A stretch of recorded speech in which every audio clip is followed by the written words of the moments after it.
গতকাল পাকিস্তানের আকাশে মেঘ ভেঙে ভারী বৃষ্টি হওয়ার ফলে চারদিকে শুধু পানি আর পানি। রাস্তাঘাট, বাজার, ঘরবাড়ি সবকিছু পানির নিচে তলিয়ে গিয়েছে।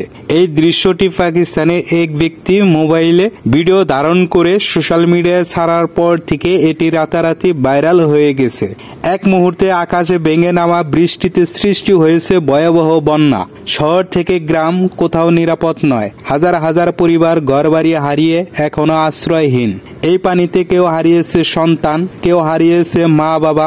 অসহায় মানুষের চোখে শুধু আতঙ্ক আর হতাশা। ফসলের জমি ভেসে গেছে, গবাদি পশু মারা গেছে। যারা গতকালও সুখে শান্তিতে ছিল, আজ তারা একবেলা খাবারের জন্য সংগ্রাম করছে। সরকারি বেসরকারি উদ্যোগে ত্রাণ পৌঁছানোর চেষ্টা চলছে, কিন্তু বন্যার তীব্রতা এত বেশি যে অনেক এলাকায় এখনো পৌঁছানো সম্ভব হয়নি। এই বন্যা শুধু ঘরবাড়ি ভাসায়নি, ভাসিয়ে নিয়েছে হাজারো মানুষের স্বপ্ন, ভাসিয়ে নিয়েছে ভবিষ্যতের আশা। আমরা সবাই মিলে যদি এগিয়ে না আসি, তাহলে এই দুর্যোগে আটকে পড়া মানুষগুলোর কষ্ট আরও বাড়বে।